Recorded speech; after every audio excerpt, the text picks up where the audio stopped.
to start with is the exercise in which we have to list down the symptoms of these 4 diseases that I've noted on the board.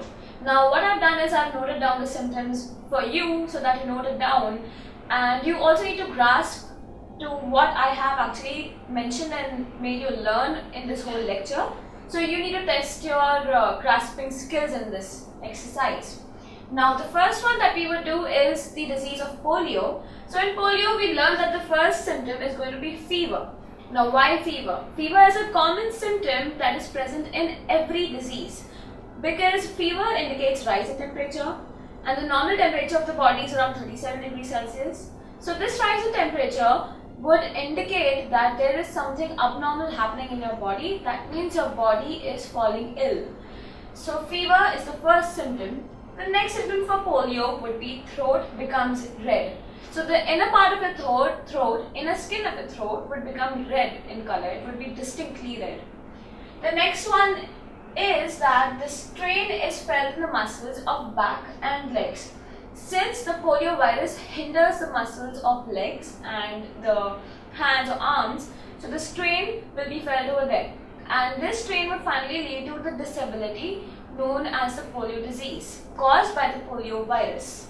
So the next symptom is going to be that the growth of the muscle is arrested. Now at the point when the polio virus, it reaches a very high incubation stage, it would reach to a state where it would just arrest the growth of the muscles.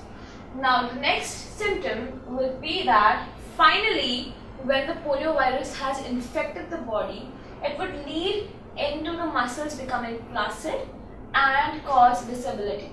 So that would be the final symptom that would be seen. That is why I also explained to you about the Pulse Polio campaign. And I told you why is it so important to take those 2 drops of oral vaccination. So I'll repeat it again for you so that it is thorough for you. The first symptom that we saw was fever. The second symptom we saw was that the throat becomes red. The inner part of the skin, it becomes red. The third symptom we saw is that the strain is felt in the muscles of legs and back. The fourth symptom we saw was that the growth of muscles is arrested, obviously because this polio disease is resulting into a disability and a deformity in the body. So the growth of muscles will be arrested simultaneously. Muscles become flaccid and have disability finally in them. So the next disease we'll be going to would be the cholera disease. In cholera, this disease is actually caused by the bacteria that is Vibrio Cholerae. So let me note that down for you. Just for extra knowledge, Vibrio Cholerae. What does this bacteria actually do? I explained to you in the chapter of structure of cells and microorganisms that Vibrio is the shape that is related to the comma.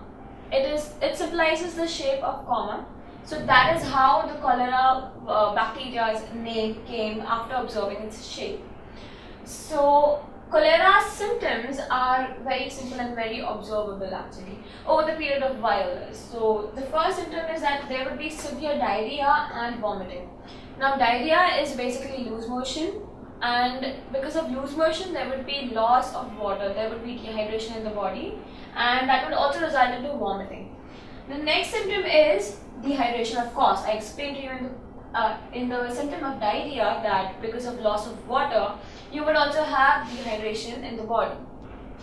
Now then after dehydration, since you're losing so much of water from your body, there would be dry skin and finally sunken eyes. Now this process that I'm teaching you, that is to link and understand, it would make it easier for you to learn and to understand and grasp what I'm trying to teach you.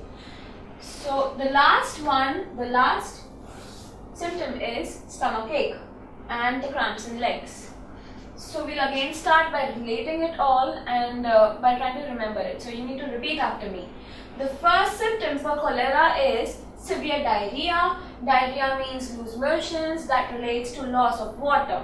Now loss of water is dehydration right over here.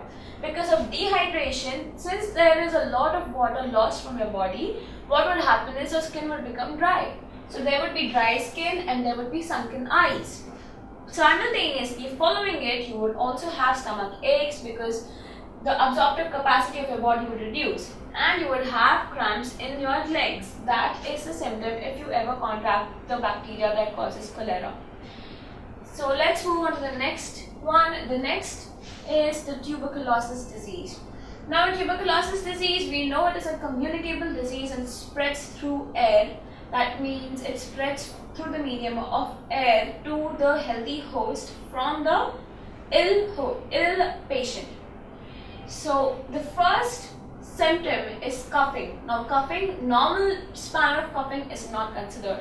Like the span for 1 week of coughing is not considered. A prolonged span of coughing like 1 month or that may be exceeded about. So that's the first symptom. And there would be low-grade fever. Low-grade fever, that means the temperatures would be flipping to a very medium and mild kind of fever. If this disease of tuberculosis is aggravated, you would find blood in spittle. That would be the third symptom. And you would also have loss of weight and pain in the chest. Now let's just relate this pain in the chest with tuberculosis and coughing. Now what happens is you keep on coughing. What will happen? After a while, your muscles of your chest would start contracting and would start spasming, and there would be pain in the chest. So this is how you can remember these two symptoms. The next one is there would be difficulty in breathing. Obviously, now you can relate this also and learn 3 symptoms, because since you would be coughing, there would be pain in chest. If there would be pain in chest, there would be difficulty in breathing. So I'll repeat this again for you. The symptoms of tuberculosis would be, the first one would be coughing for a prolonged period of time. Second is low-grade fever. Third is blood in spittle if the condition aggravates. The fourth is loss in weight. This is going to be a very observable change. The fifth is pain in the chest, and the sixth is difficulty in breathing. So these are the 6 symptoms of tuberculosis. Now let's go to the last disease, that's of typhoid. Now typhoid is a waterborne and a foodborne disease. That means it spreads through the medium of water and food. And the carriers of this microorganism or germs are the house flies. And this also comes in the communicable type of disease. This is just for extra knowledge that I'm again and again trying to remind you about this, so for the reason that all this is thorough in your mind. So I write that down that this is a communicable disease.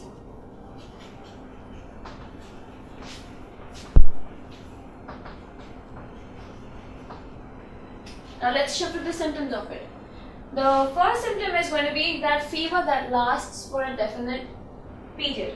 Now I told you about the incubation period, that when the microorganism or the germ enters your body, it takes a specific time to act in the body and cause the illness. So this fever would be indicating the entry of the illness into the host's body, and this fever would last for a definite period. Obviously, because the incubation time would be for that. The virus, the bacteria has designed itself in that way that it affects, and its pattern is going to be same for affecting every single healthy host. The next would be for the symptoms of typhoid, that rose-colored rash will appear on chest. Gradually, when the incubation time increases, there would be increase in symptoms. And the increase in symptoms would be like there would be rose-colored rashes on the chest. I asked you to Google it and just search for the difference in normal rash and the rashes for typhoid. You would see, you would understand the difference. The next one is diarrhea, and the last symptom would be headache. So I'll repeat it again for you.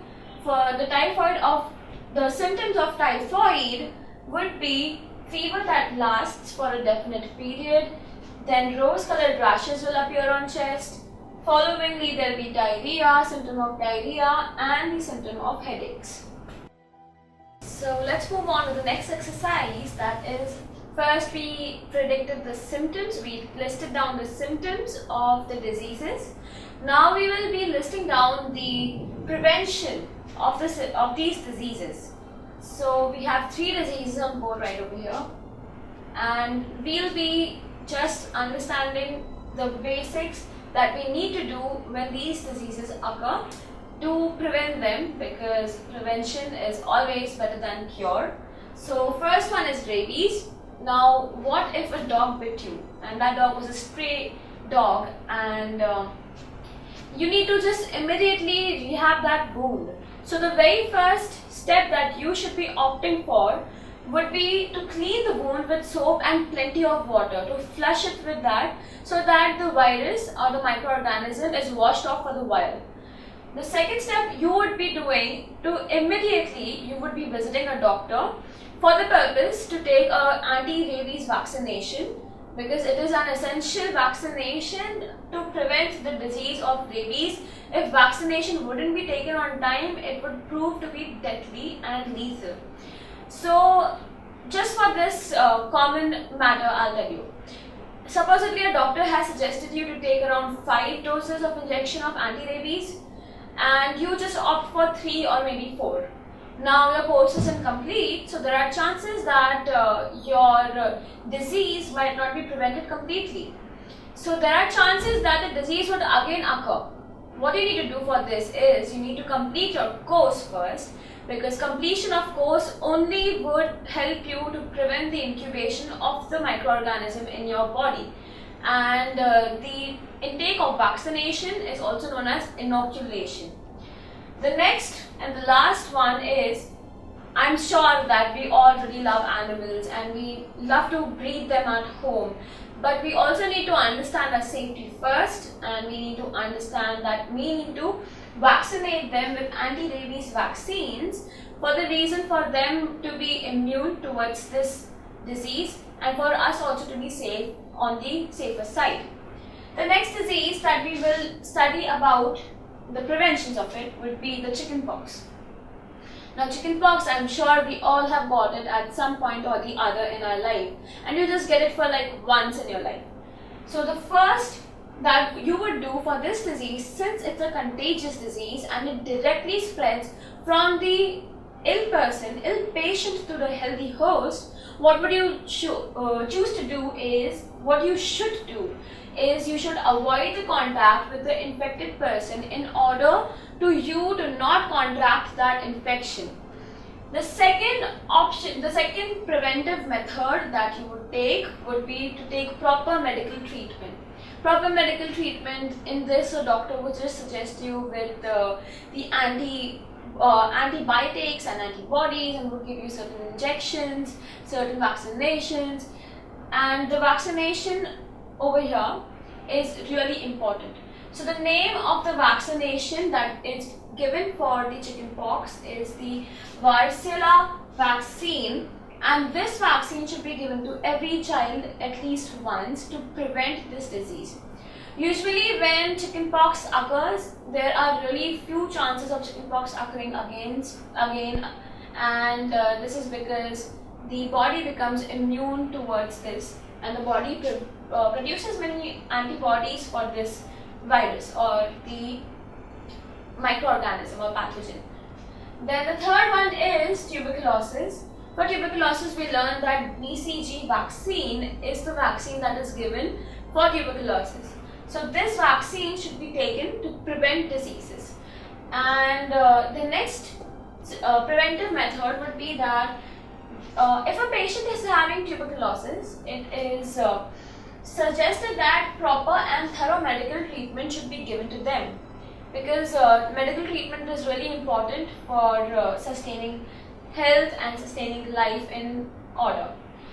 Then the last symptom would be to visiting a DOT center and taking free medication. Now if you remember, I explained to you in the theory part that there is a campaign or an organization named as DOT, and this center, it provides free medications and free treatment to the patients who are suffering with tuberculosis, because in our country tuberculosis is the second most growing disease, and it is actually estimated that every 2 minutes there are around 3 tuberculosis patients who die. So you can understand the importance of medication and eradication of tuberculosis.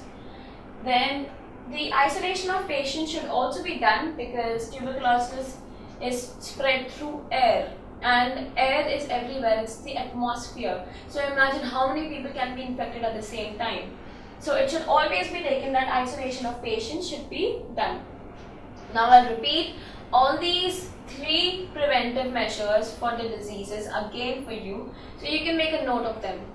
The first disease we learned was rabies. Now we learned that if a dog bit you, or not you, just an individual in short, if a dog bit an individual, what should the individual do is, just for the temporary treatment or temporary time being, the person should clean the wound with soap and plenty of water. They should flush the wound with plenty of soap and water. Followingly, they should visit the doctor and take an anti-rabies vaccination. Anti-rabies vaccination would just help prevent the disease on time if taken, and a complete course of this disease, the anti-rabies vaccination, should be taken for rabies. So the next one is the pets that would you be having home, they also need to be vaccinated with the anti-rabies vaccines. Then we learned about chickenpox. Over here in chickenpox, we learned that you need to avoid contact with the infected patient, because chickenpox is a contagious disease. Since it's a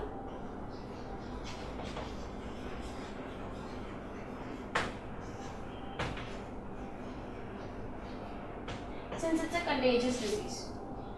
Then you need to take proper medical treatments, because proper medical treatment is necessary for preventing any other disease that has just caused and just has rooted in your body. So the option would be to take proper medical treatment. Then the next symptom for chickenpox would be that children should be given the varicella vaccine, which can prevent chickenpox infection. But it is also important to note that chickenpox infection happens only once in a lifetime to every individual. The occurrence of second time is negligible. The third one we learned is tuberculosis. In tuberculosis, we learned about the BCG vaccine, that this vaccine should be given to every individual to prevent tuberculosis. And I'm sure when you were kids, you might have got this vaccination too. Then you should take proper and thorough medical treatment if an individual is infected with tuberculosis.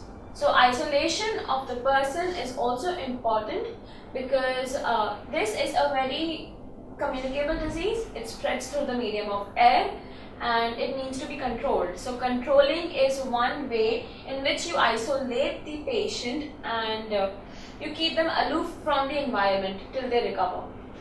So last one would be to visit a DOT center to get free medications. Now I explain to you what is DOT. DOT is an organization that has set up to provide free medical treatment to all those underprivileged patients who cannot afford these medicines and who cannot actually take the treatment, the cost of treatment. So this organization helps in providing them free medicines and taking care of their health in turn.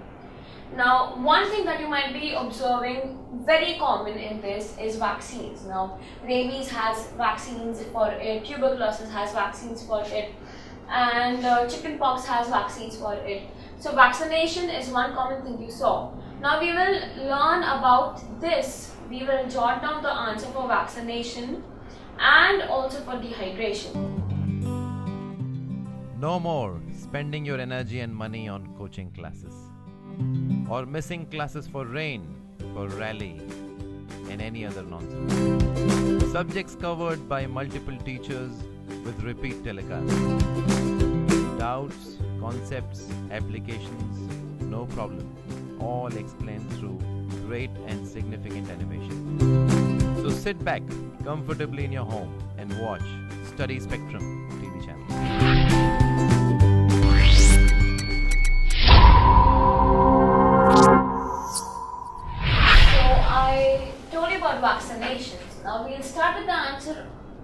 vaccinations, we'll understand the note upon it. So vaccinations are something that prevent diseases. So prevention of diseases is one important part of vaccinations. Thus, it is a preventive measure. So a prevention is always better than a cure. So taking a vaccination, a shot of a vaccination would be much better and a preventive measure rather than going through the cure and the pain in the procedure of cure. So that is why it is always suggested to be vaccinated and to vaccine the young newborn babies. Then some vaccines are oral, while there are some vaccines that are injected. First one would be the oral ones, just like I explained you in the case of Pulse Polio campaign. In that campaign, how people were going and how surveys were conducted, and there were these individuals who were giving oral vaccinations to children who were below the age of 5, and that is the classification of the oral vaccination. The others are injected, and these injected vaccinations would be the vaccinations that you take for rabies, for cholera, for typhoid, or for tuberculosis. And we also know that vaccinations, they increase the body's resistance. Now, resistance, other name is immunity. So the immunity of the body is increased by taking these vaccinations.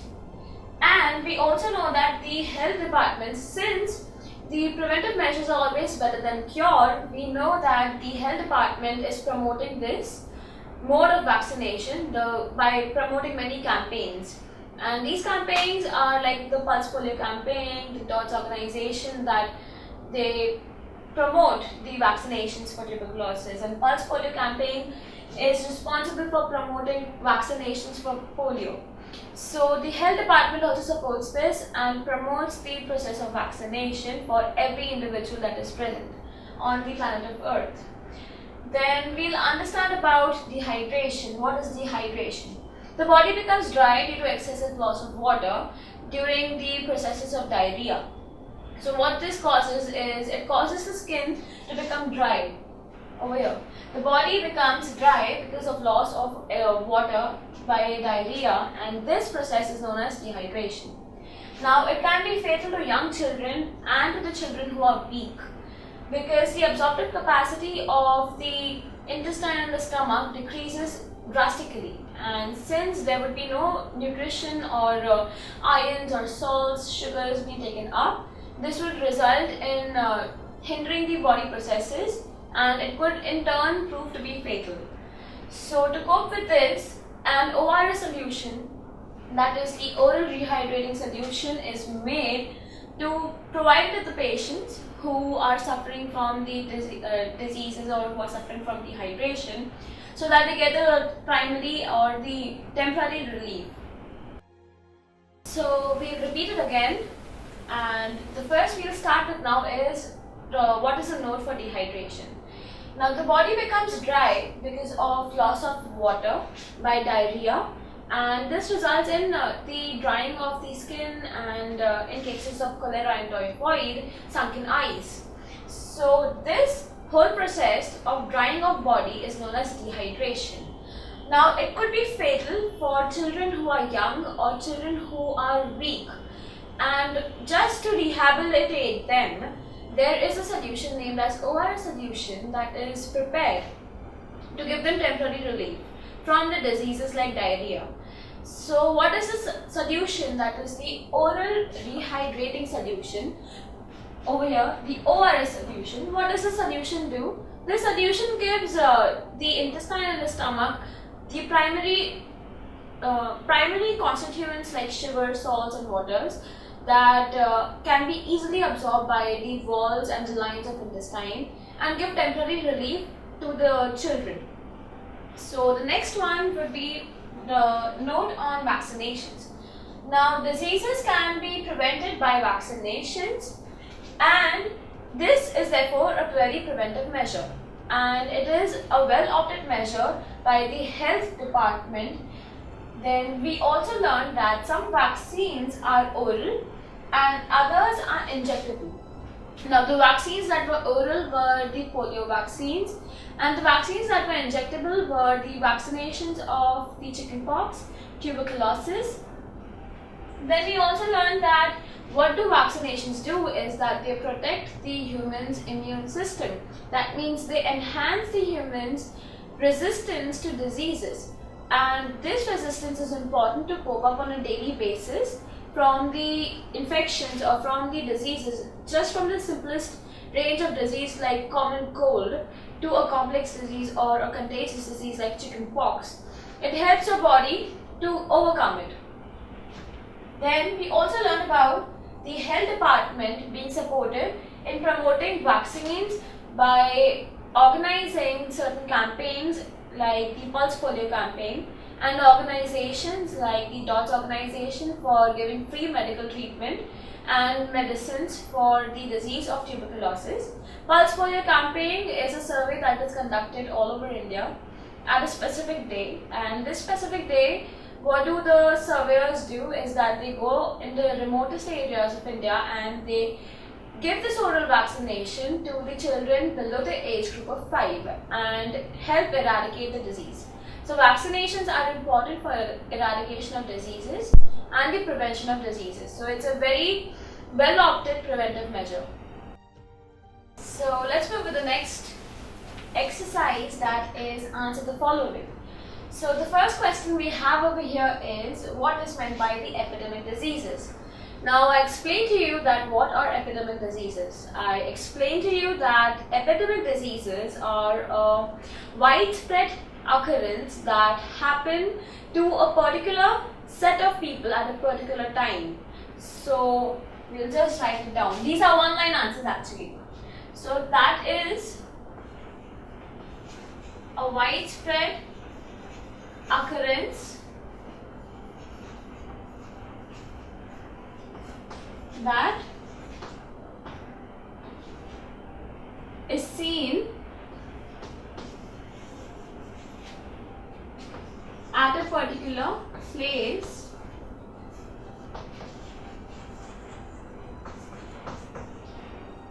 at a particular time.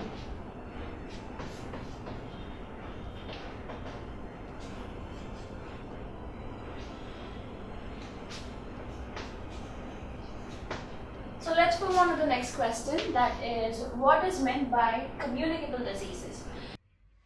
So communicable diseases are the ones that are spread through a medium that is contaminated with microorganisms, and these medium can be food, water, or air, and it's an indirect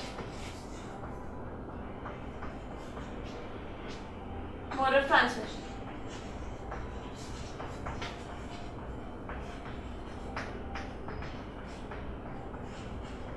The examples for that would be cholera and typhoid. So let's move on to the last question, that is, why should a person suffering from tuberculosis avoid going to public places? Now, since tuberculosis is a communicable disease, it spreads through the medium of air, and we know that atmosphere is present everywhere. So at a time, there are many people who can be infected drastically. So the person should avoid going to such places. Now I'll just write down it in bullets. So the first point is communicable disease.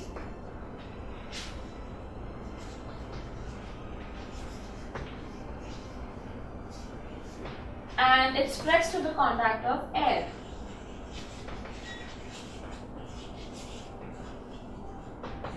And can prove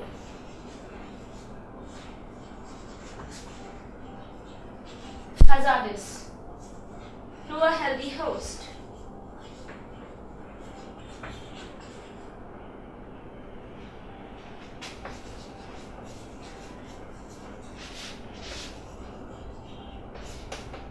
So I'll repeat it again for you. The first question was, what is meant by an epidemic disease? So epidemic disease is a widespread occurrence that occurs at a particular place at a particular time, and it infects people in large numbers. So the example for that would be swine flu, I'll write it down for you. Swine flu. The next one is what is meant by the communicable diseases.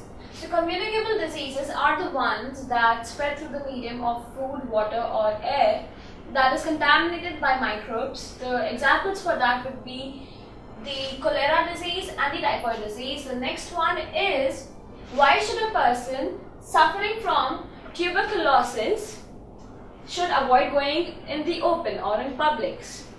So the answer for that is, since it's a communicable disease, it spreads through the contact of air.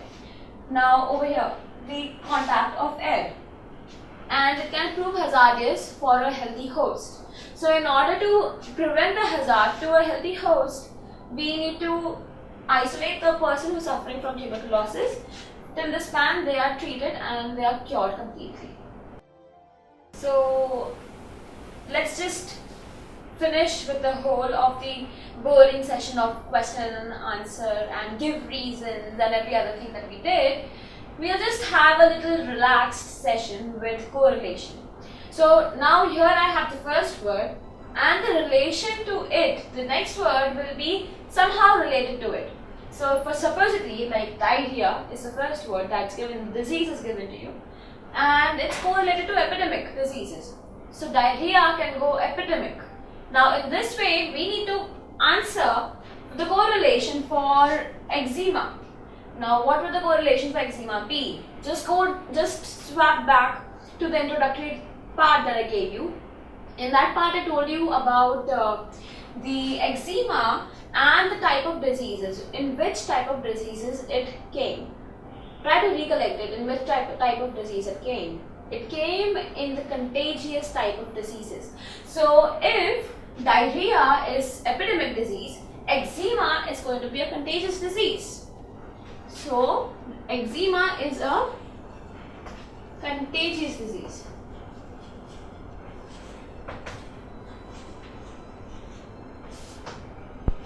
The next one we have is the polio. Now polio is a virus. Polio is caused by a virus. This disease is caused by a virus. But what about tuberculosis? Which microorganism is related to cause it? The microorganism that is related to cause tuberculosis is the bacteria. So I'll write it down. It's a bacteria.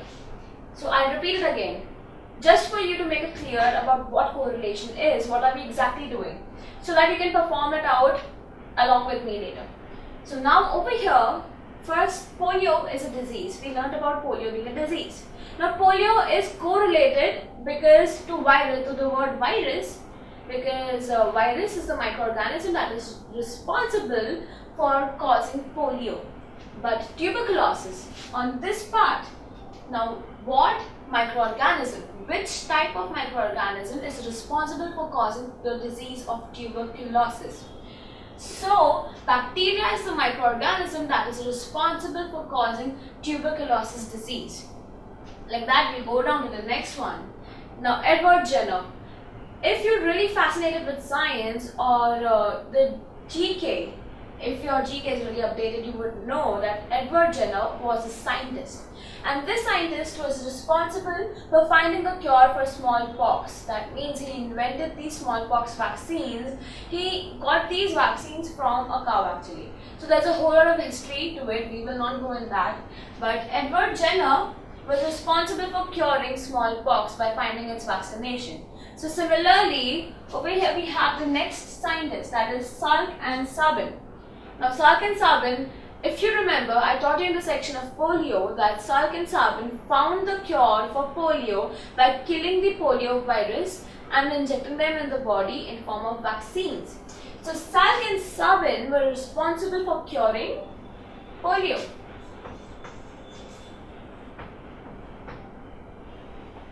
The next one is houseflies are related to cause typhoid.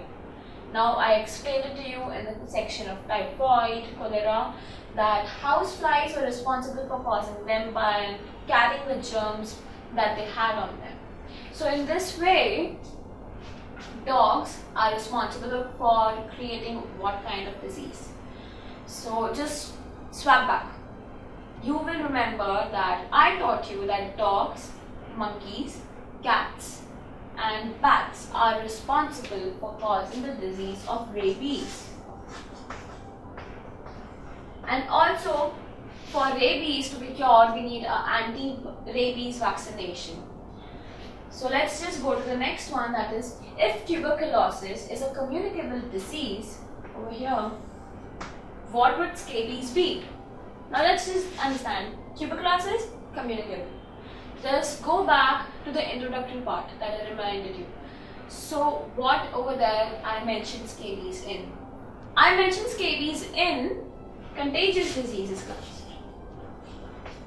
If tuberculosis is in the communicable disease, so scabies is going to be a contagious disease, because scabies can spread directly from the patient to the healthy host. So over here in the sixth one, the interon means intestine, and so what does itis mean? So interon means intestine and itis would mean inflammation.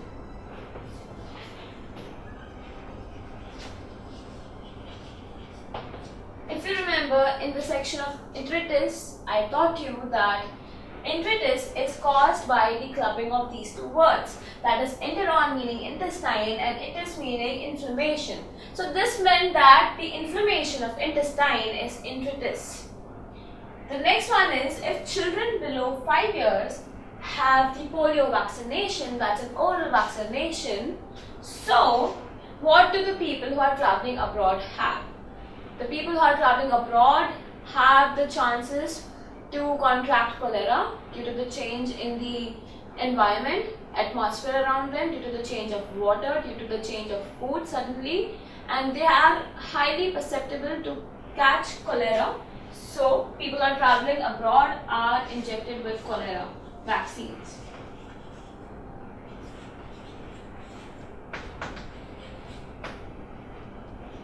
So over here, the last one, that is the bacteria causing cholera, is Vibrio Cholerae. So what would the virus or the bacteria that would cause AIDS be? The microorganism that would cause AIDS would be HIV virus. Now that means human immunoglobulin virus that affects your immune system. That's why it's known as HIV virus, or a microorganism to be precise. So we'll just go through it fast. So over here, the correlation section, we learned that diarrhea was an epidemic disease. If diarrhea was an epidemic disease, eczema was a contagious disease. Contagious disease because eczema could be directly transferred from the ill patient to a healthy susceptible host. Healthy susceptible host is the host that is able to contract this disease very immediately. The next one is the polio virus. Now if polio is a virus, so what would tuberculosis be caused by? If polio was caused by a virus, what would tuberculosis be caused by? The tuberculosis would be caused by bacteria. So if Edward Jenner was responsible for finding the cure for smallpox, Salk and Sabin were responsible for finding the cure for polio by killing the polio virus, by heat killing it, and by injecting it in the patient's body. So the next one is if houseflies cause typhoid. If houseflies are the carriers of typhoid, dogs would be the carrier of rabies. If tuberculosis is listed in the communicable type of diseases, so scabies is listed in the contagious type of diseases over here. So if interon means intestine, what does enteronitis mean? So itis means inflammation. Enteritis means inflammation of intestine, and enteritis is the word that is formed by the collaboration of interon and itis. That means the inflammation of intestine. So in the next, that is the seventh one, the children below 5 years of age are given polio vaccinations.